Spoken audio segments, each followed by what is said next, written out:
ኣብቲ ኩነታት ኣብ ታሪኻዊ ፍጻሜ ተመርኮሰ ድርሰት በሚልዮን በረኸት ምዕራፍ 2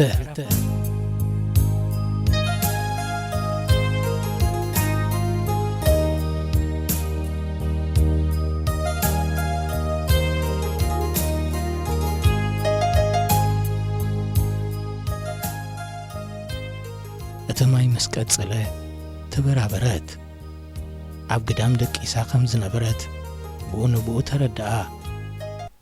እቶም ቅድመ ምትኻሳ ዝነበሩ ኸዋኽብቲ ሕጂ የለውን፣ ብደበና ተሸፊኖም ተኸዊሎማ። ገጻ ዘቑረራ ዝነበረ ካብቲ ዝሸፈኖም ደበና ዝነጥብ ዝነበረ ማይ ምዃኑ ክትፈለጥ ከኣለት። ኮቦርትኣ ብመጠኑ ጥልቂ ነበረ። እቲ ዝናብ ብርቱዕ ኣይነበረን። ንሄርሜላ ኸሻቕል ግና እኹል ነበረ። ኣብ ጥቓኣ ዝነበሩ ሰባት ጎማ ውፅኦም ክኽደኑ ዝተባህለት፣ ስለምንታይ ነቲ ዝተማልኣቶ ጎማ ኣብ ቀረባ ዘየጽንሓቶ ምስ ገዛእ ርእሳ ተወቓቐሰት። ሽግር ብዘይቈፅራ ከም ዝመጽእ ምዝንጋዕ ሓነኻ። ዝናብ ኣብ ግዜ ድቃሰይ ይመጸኒ ኢላ ኣይገመተቶን ኔራ። ከምኡ ገይሩ ኣሸጊርዋ ድማ ኣይፈልጥን። ለይቲ ማይ ክወቅዕ ከሎ ጥዑም ድቃሲ ዝወስዳ ነይሩ። ሄርሜላ ኣብ ገዝኣ ነቲ ጎማኣ ክትረክብ በቲ ጸልማት ብዙሕ ፈተሸት። ግዜ ድማ ወሰደት። ምስ ረኸበቶ እቲ ኪፍኪፍታ ዳርጋ ኣቋሪጹ ነበረ። ሄርሜላ ናብ መንጸፋ ተመልሰት። ክትኣትዎን ከላ ብዛሕሊ ተጐቢኡ ጸንሓ። ብቑሪ ተቐፍቂፋ ነቲ ለይቲ ተጨቢጣ ሓደረቶ።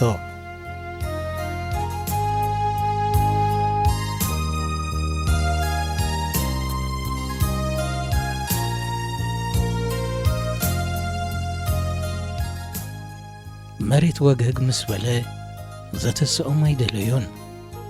ዳርጋ ኹላቶም መንጸፋቶም ክጸጥሑ ተሃዊኾም ነበሩ።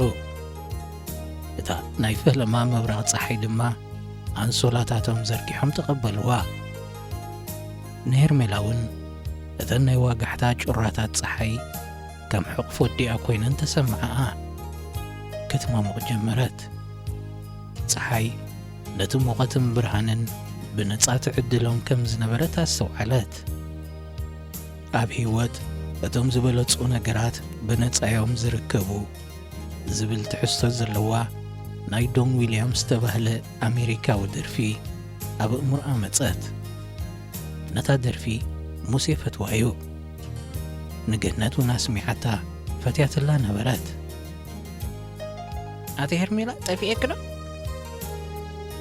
በለታ ሙዚት ድኻም ዘይወጸላ ትመስል። ኣይ ደቂ ጋንታና ዝነበሩ እንደ ረኺበ በይኒ ኽብዛ ሓዲርኪ። ሄርሜላ ብዘረባ ሙዚት ክትግረም ከም ዘይብላ ንርእሳ ዘኻኸረት። እዚ ቦታ እዚ ዘይከውን ዘረባታት እትሰምዓሉውን ክኸውን ይኽእል እዩ። ብዛዕባ ትማሊ ዘጋጥማ ናይ ምሻንን ኣንፈትን ጸገምን ናዘንተወትላ ኣብዚ ጊሓት ዝውን ክሸና ኣርሒቕን ከዳ እናሰጋእካ ትሸነሉ ቦታ እዩ። ኣወዳትህ ሩቅ ከይብሉኻ ከብልውን ብቐሊሉ ይርከብን። ሸንካ ማይ ክትጥቀም ኣይጥዕምን። ካብቲ ጥቕላል ወረቐት ኣዕበይ ኣቢላ ተማልአት። ሓሲባትሎ ዘይትፈለጥ ጸገማት እውን ክመጽእ ከም ዝኽእል ብምግማት ሄርሜላ ስጋኣት ሓደራ። እቲ ዝሓሸ መፍትሒ ግና ናብቲ ጸጽቡቑን ናስተብሃልካ ምቕጻል ምዃኑ ንርእሳ ዘኻኸረት። ሙዚት ነቲ ቦታ ይተጋየሸቶን። ንሓዊ ዝኸውን ዕንፀይቲ ኣራርያ ክርቢት ለሚና ሓዊ ኣጐደት። ንክልቲአን ሻፍሊሓ ድማ ቖረሳ። ገለ ካብቶም ኣብኡ ዝሓደሩ ተጸዊዖም ተተጻዒኖም ንመገዲ ዓረዛ ገጾም ወረዱ። ኣሃዱ ናብ ሓጺናያ ዘላ ክብሉ ይስምዑ። ካልኦት እውን ካብ ካልእ ቦታ ናብኡ መፁ ምትሕውዋስ ኮነ ሄርሜላ ሙዚት ከይትፍለያ እንተሰግአት ኣሃዱና ኣብ ሓደ ስለ ዝኾነ ኣይፈላልዩናን እዮም ኢላ ሙዚት ኣቕሰነታ እቶም ካብ ኣስመራ ዝመፁ ዝበሃሉ ሕጂ ውሕዳት ምዃኖም ተረእያ ኣብኡ ግና ኣብ ክልተ ዓበይቲ ጉጅለታት ዝምቀል ሰብ ዝነበረ ዕጡቕን ዘይዕጡቕን እቶም ካብ ቀዳማይ ክሳብ ራብዓይ ዙርያ ሃገራዊ ኣገልግሎት ዝፈጸሙ ንሃገራዊ ወፈራ ልምዓት እንደገና ተጽውዑ ናይ ልምዓት ዝብል ስያሜ ሓዙ እቶም ገና ኣብ ሃገራዊ ኣገልግሎት ዝነበሩ ሰለስተ ዙርያታት ድማ ምስ ዕጥቆም ብሓይልታት ይፍለጡ ነዞም ክልተ ጉጅለ ርኢኻ ክትፈላልዮም ብርቱዕ ኣይነበረን እቶም ናይ ልምዓት ክሻፋ ዝኾነ ክዳውንቲ እዮም ዘዘውትሩ ንኽትሪኦ ባሕ ዘብል ሕብርታት ኣብ በረኻ ዘይተፈታዊ ክኸውን ይኽእል እዩ ንሓደ ናይ ልምዓት ብቐሊሉ ካብ ርሑቕ ክትክሽፎ ክትሪኦ ትኽእል ነዚ በዝሑ ናይ ልምዓት እዚ ዘረኣኢ ኣከዳድና እዚ ባህ ዘበሎም ይመስል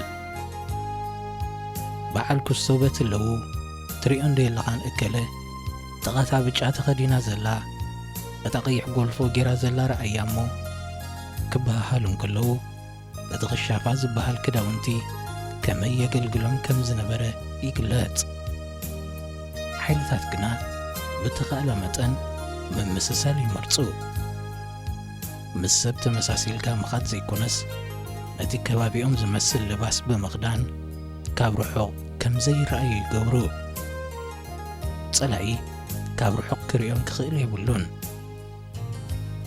ንጊዜኡ ደኣይ እምበር ናይቶም ናይ ልምዓት ክዳውንቲ እውን ምስቲ ከባቢ ምምስሳሉ ዘይተርፎ እዩ ነይሩ ኩላቶም ግና ንወፈራዊ ልምዓት ከም እተኣኻኸቡ እዮም ዝፈልጡ ዝነበሩ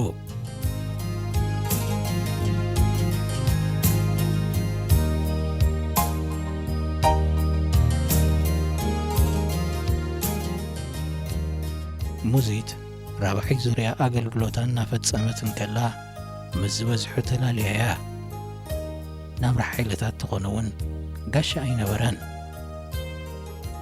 ብምግብናን ካልእን ደኣያ ኣሕሊፋቶ እምበር ናብራ በረኻስ ትፈልጦ ነበረት ሙዚት ፍሉይ ናይ ምቅብጣር ክእለት ተዓዲልዋ እዩ ነቶም እትፈልጦም ኣወዳት ኩስቶ ሽኮር እናበለት ትጽውዖም ኣብ መጀመርታ እኳ ሄርሜላ ሓቅና መሰላ ቁሊሕ ኢላ ነቶም ተጸውዑ ወዳት ትሪኦም ነይራ ሽኮር ክበሃል ዝበቅዕ ግን ኣይረኸበትሎምን ሓደ እኳ ንሙሴ ዝመስል ኣብቲ ኸባቢ ክትረክብ ኣይከኣለትን ነፃ ሰባት ኢና ይብሉ ነይሮም ግዲ ሃንደበት ፊስካ ምስ ተሰምዐ ብዙሓት ካብቶም ናይ ልምዓት ናይ ስምባደ ድምፂ ድሃዩ ናይ ሳዋ ሸበድበድ ናብ እምሮ ሄርሜላ ተመልሰ ኣብ ቀላጥ ጎልጎል ኣብ ትሕቲ ዕንፀይቲ ፀሓይ ከም ዝእክቡ ምስ ተገብረ ድማ ኩሉ ዝያዳ ጎሊሑ ተረኣያ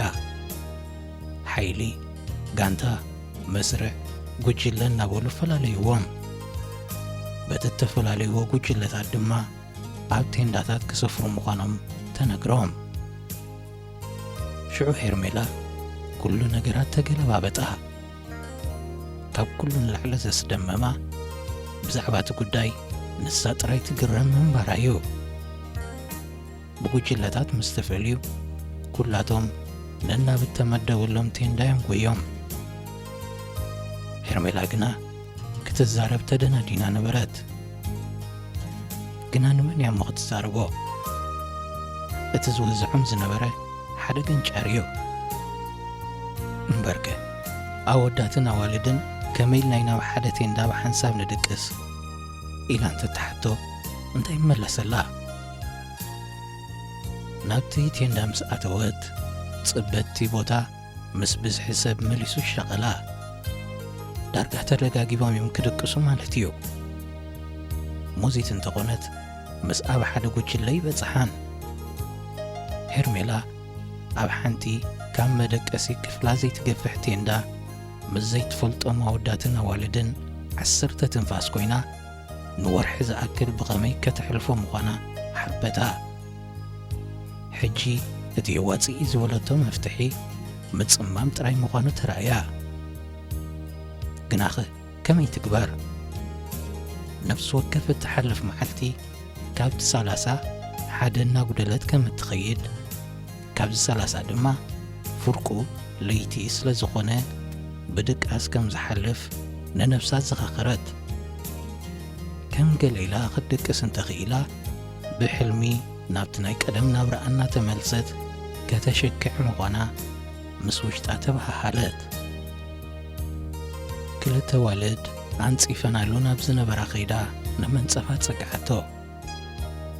ንሸነኽ ጸግዕ እንተትሕዝ መቐሰነት ነይራ። ንሳተን ግና ኣብ ማእከልን ዝነበራ እትፍለየሉ ኹርናዕ ስለ ዘይረኸበት ንዓኣተን ከም ኵርናዕ ክትመርጸን ተገደደት። ንሳተን ብወገነን ተገደሳላ ይመስላን። እቲ ቴንዳ ስለ ተጸልኣ ወፂኣ ኣብ ደገ ኾፍ በለት። ኣበይ ኮይና ክዳውንታ ክትቅይር እያ ማለት እዩ። ሕጂ እኳ ምስቲ ዘሎ ሙቐት ሓፂር ስረ ክትመልስ ድልያ ነይራ። ንሙዚት ክትመጽእ ካብ ርሑቕ ሪኣታ ባሂልዋ ብውሽጣ ተሰራሰረት። ምስ ተሰዓዓማ ሄርሜላ ከይጸንሐት ብዛዕባ ትሽግር ዝበለቶ ጉዳይ መደቀሲ ኸትዕልላ ጀመረት። ሙዚት ነቲ ጉዳይ ኣቕልላ ኣቢላ ብምቕራብ ንሄርሜላ ክትተባብዓ ፈተነት። ብኸፊል እውን ሰለጣ። ሄርሜላ ቁሩብ ፍቑስ በላ። ከመይ ክሹኽ ተጠቒማ ክዳን ክትቅይር ከም እትኽእል ኣርኣየታ። ኣካላትን ክሕጸባ መትሓዝ ማይ ኣምፂኣ ወሰደታ። ናብ ርሕቕ ዝበለ ቦታ ነቲ ማይ ተሰኪመኖ ክኸዳ ነበረን። ገለ ንሙዚት ዝፈልጡ ወዳት ግና ሓገዝወን። ኣብ ሓደ ዓሚቕ ጽላል እናተሓላለዋ ንኣካላተን ማይ ይሕለፋሉ። ማይ ጥዑም ሰብ ርጉም በለት ሙዚት ተሓጺበን እናተመልሳ። ማይ ጥዑም ኩሉ ጥዑም እባ ኢላ መለሰት ሄርሜላ ካብ ልባ። ሕጂ ሃንደበት ኩሉ ክብራሃ ጀመረ። ቀጨውጨው ዘብላ ዝነበረ ደኣ ርስሓ ድዩ ተገረመት። ረሲሓ ከም ዘይነበረት ኣይሰሓተቶን። እተበገሰትሉ ንግሆ ኣብ ገዝኣ ባኞ ወሲዳ ነይራያ። ኣብኡ ውዑይ ማይን እኹል ሻምፖን ተጠቒማ ነይራ። እንተኾነ እዚ ናይ ሕጂ ዝሑል ማይ ደኣ ዝያዳ ህይወት ሰኹዓላ። ብድሕሪኡ ናብቲ ብጋንታ ተዳለወ ምሳሕ ቀሪበን ክበልዓ ፈተና። ዝያዳ ንምቅርራብ ኢለንን ጌረንኦ። እንተኾነ ብኣበላልዕአን ዝያዳ ካብተን ካልኦት ከይርሕቃ ፈርህት ሄርሜላ። እቶም ጋንታ ግና ካብቲ ክበልዓ ዘይምኽኣለን ዝያዳ እቲ ክበልዓ ኢለን መምፅአን ዝገረሞም መሰሉ። ብኸምኡ እውን ይኾኑ ንምሸቱ ካብቲ መሻርፍ እጃመን ዘምጹለን። በዚ ድማ ኣብ ጥቓ ቴንደአን ኮይነን መግቢ ከዳልዋ ተተባብዓ።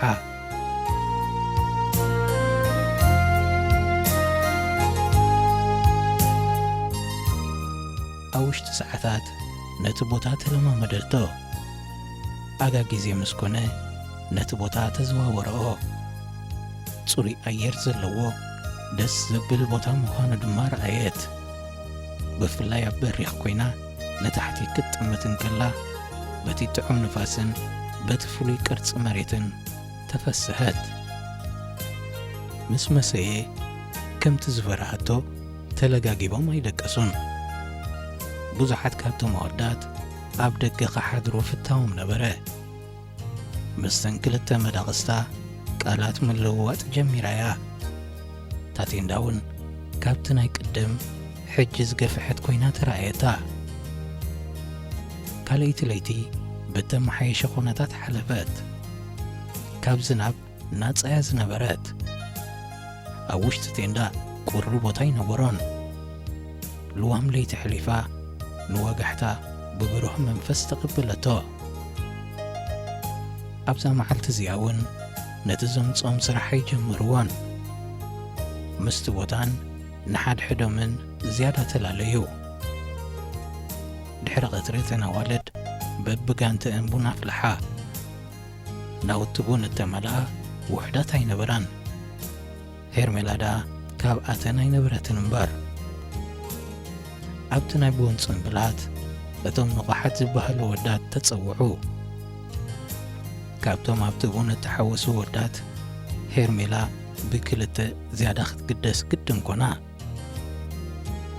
ኣስማቶም ኣይፈለጠቶን ብሳጓታቶም እዮም ዝጽውዑ እቲ ሓደ ወዲ ከረን ይብልዎ ነቲ ሓደ ድማ መረረው ኢሎም እዮም ዝጽውዕዎ ካብ ናይ ካልኦት ፍልይ ብዝበለ ናይ ክልቲኦም ዘረባታት ከስሕቐ ኸኣለ ክልቲኦም ኣንጻር ይዘረብኦም ድምፅታቶም እውን በበይኑ መረረው ቀጢን ዝድምፁ ክኸውን እንከሎ ወዲ ኸረን ግና ገሊኦም ገረወኛ ዝብልዎ ዓይነት እዩ ክልቲኦም ዳርጋ ማዕረ ህቡብነት ነበሮም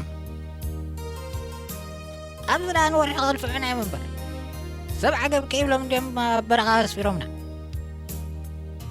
ይብል መረረው በቲ ቐጢን ለሃዩ ኣብ መንጎ ሰሓቕ ናይቶም ዝሰምዑ ስለ ዝቖልፎ ሓቂት ኮ ተኸርሚየኒ እናበለ ክሳብ ድምፂ ዝዝሕለሉ ይጽበ ተኸርሚየኒ እዚ መንግስቲ እዚ ብስራሕ ኣልፊዑ ኣይንወለድ ኣይንዘምድ ገብረና እዩ ኪዱስከ ሞይት ድማ ይብሎ ወዲ ከረን ስኻዳ እንታይ ውላድ ኣድሊካ እዩ ኣዴኻ ንዓኻ ክትእርግ ተሸጊራላ ካልእ ቖልዓ ተምጻላ ክትቀናንዎ እንዲኹም ኣታ ኸሻ ዝጠቕለል ወጃሎን ኣያዲኻ ዲያ በዚ ወፈራ ልምዓት ንመንግስታት ዘመስግነ ሕጂ ኮብቲ ገዛኹም ራህዋ ይሰፊኑ ዘሎ ንዓኻ እኳ ዚ ፒክኒክ እዩ ብዙ ዳ ፒክኒክ እዋ በለ ወዲ ከረን ናብቲ ቡንን ከባቢኡን እናመልከተ ሓጉስከ ተዛረብ ንስኻ ሳዋ ፓስታ እዮም ዝበልዑ ምስ በልኻ ኣይኮንካ ንወሪድካ ኣብኡ ምዝኣታኻ ቤተ ክርስቲያን መሲልካ ሳእንኻ የውፃኻ ዘይናዕሪት ምስ በልኻ ኢኻ ምምራር ዝጀመርካ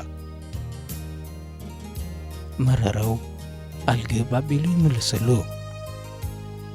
ኢሎም እኳ እዮም ኣገልግሎት ንገሊዩ ንግደት ንገሊዩ ስግደት ካብ ኣገልግሎት ምስ ተፋነኻ እንዲ ዝኸፍኣካ ንስኻ እዛ ናይ ማእቶት ምሳእ ወጀር ድማ 3 ወርሒ ምልኦ ጽርቢዕ ዓቕልኻ ጸይብካ ነይሩ ንመረረው ዳ ኣሕተተሉ እንዶ ኣይኮነ እንዶ ሰባ ክፈቱስ እዛ ናይ ወርሒ ኮሚራቶ እናበለ ካብታ ቡን ፊት በለ እዛ ቡን ከመሪራትካ ድያ ኢሉ ወዲ ከረን ነቲ ዕላል ኣንፈቱ ቀየሮ ሽዑታ ቡን ዘፍልሐት መረረው ሓወይ ሽኮር ወስኸላ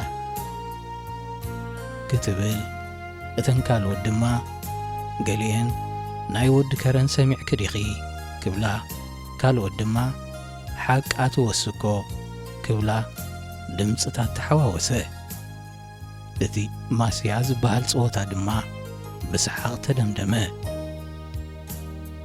ቡን ግርም መሕለፊት ጊዜ ከም ምዃና መጠን ክሳብ በረካ ደረጃ ዝብሉ ነዊሕ እዋን ከደ እቲ ፈናጅል ንኹላቶም ስለ ዘይኣክል በብግደዮም ዝሰትዩ ምስ ነፍሲ ወከፍ መፍላሕ ድማ ውቕጥ ቡን ስለ ዝሕወስ እታ ቡን ዳርጋ ብኣወላ ንነዊሕ ትቕጽል ሙዚት ሓንቲ ካብተን ሰሓቕትን መዳመቕትን እየን ዝነበረት ኣብ መንጎ ንሓፂር እዋን ከናፍር ተኸድኑ እሞ ጸጥታ ኾነ ሽዑ ሙዚት መረረው ሽኮር በለቶ መረረው ድማ ክላንታ አንሽኩር ኣብዚ ከፊኢና ኣሎ ክብል መለሰ ሙዚት ብሰሓቕ ክርትም ኢላ ኣንታ ሽኮር ቐብለኒ ዝበልኩኻ ብምባል ኩላቶም ከም ዝስሕቁ ገበረት ወዲ ከረን ካልኣይ ዙርያ ማስያ ከፈተ ገሊኦም ድማ ዋላ መሪርዋ ስቂላ ዘይሰተየት ገንሕዋ ቡን እናተቐድሐ ዕላል እናቐጽለ ፀሓይ ድማ እናርሓቐቶም ከደት ኩነታት ኣየር ዝያዳ ጣዕመ ሄርሜላ ነታ መዓልቲ መስገነታ ዘይክፍእቲ ብምንበራን ካብቲ ተኸዚኑ ዝነበረ 30 መዓልታት ንሓንቲ ብምእላያን